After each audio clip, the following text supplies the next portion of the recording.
When Boya played the lute, he dwelt on high mountains in his thoughts. Guqin listened and said, "How excellent! Impressive like the mountains." When a moment later, Boya in his thoughts dwelt on the flowing streams, Guqin again said, "How excellent! Broad and flowing like rivers and streams." When Guqin died, Boya broke his lute and tore the strings, and for the rest of his life he did not play anymore, since he now deemed the world not enough to play for. This is a very touching story about bosom friends, the lute player Boya and true listener Guqin. Hello, my friend. Have you heard of this piece of music? High mountains and flowing streams. Are you familiar with this musical instrument? Did you know that it is a symbol of literal life of the literati due to its refined elegance? In this chapter, we are going to describe the cultural significance of a Chinese musical instrument, namely the lute of antiquity, or the seven-stringed lute.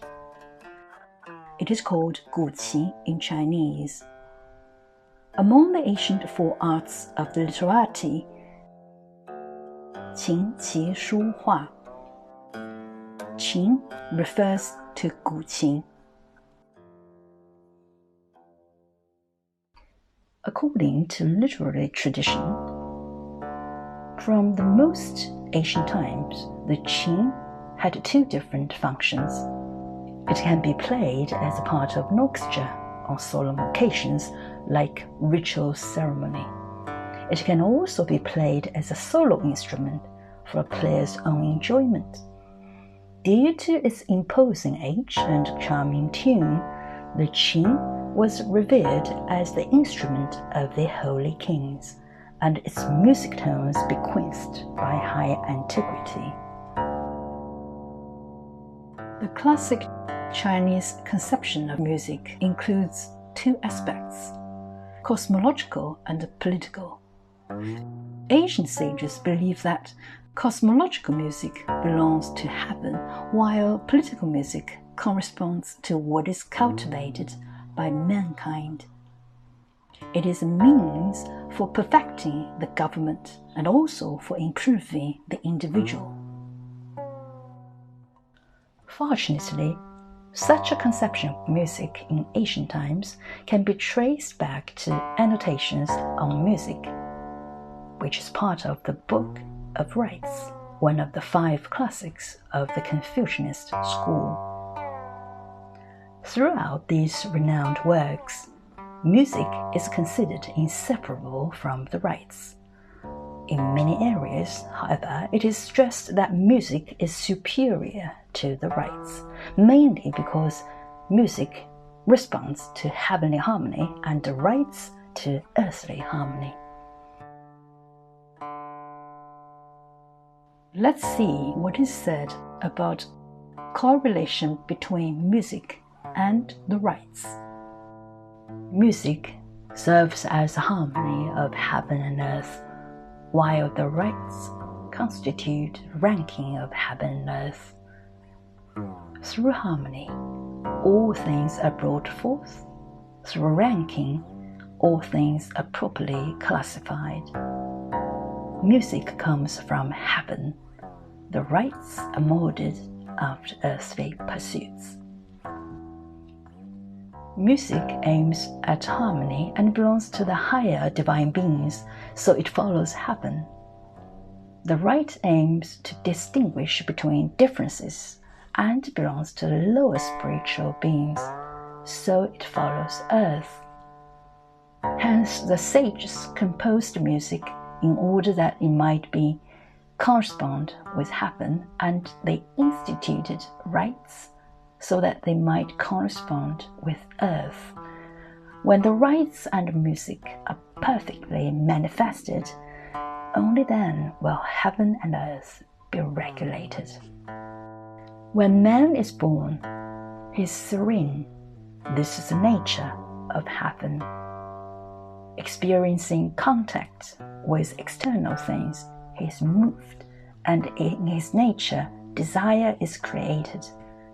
If man cannot regulate his likes and his dislikes, the external things will lead him astray. He will grow incapable of introspection, and the heavenly nature in him disappears. It is evident that music is significant. As mentioned previously, it appears to be twofold. In its universal aspect, music is a harmony inherent in all nature, embracing heaven and earth. In its specialized aspect, it is applied to man, either as a player or the listener. The relations between music and man make a kind of a harmonious unit. Here, Qin as a medium was created to regain one's original serenity, to make man return to his divine origin, to restrain his lowly desires, and to make him revert to his heavenly nature. In this sense, the greatness of the music lies not in the perfection of the tones, but in virtue, which is more than art. Some people believe that the Qi ideology is very close to Taoism, as it teaches one how to subdue the skimming mind. A famous tune titled "O Lu Wang Ji" in Chinese tells a fable from a typical Taoist work, the Lute.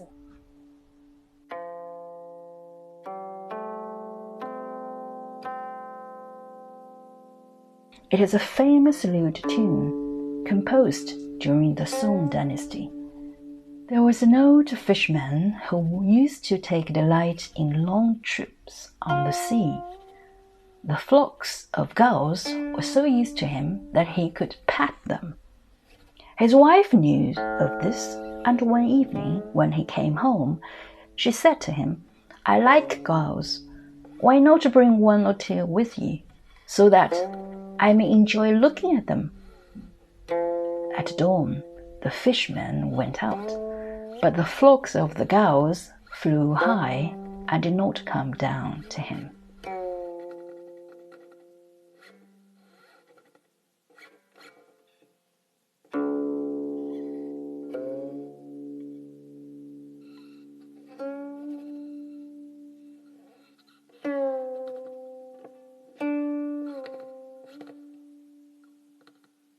As long as man is without desire, without a skimming mind, he shall live in a complete harmony with nature. If you generate your calculating mind, you will find that everything around seems to be changing. It is all about sincerity and cultivating a correct heart and mind. According to the Confucian school, there is a way to be sincere with oneself. If one does not know what is good, one will not be sincere with himself. Sincerity is a way of heaven. To think how to be sincere is a way of man. At the beginning of the Doctrine of the Mean, one of the 4 books of Confucian teachings, it says, "What heaven imparts to man is called human nature. To follow one's nature is called the way. To cultivate the way is called education."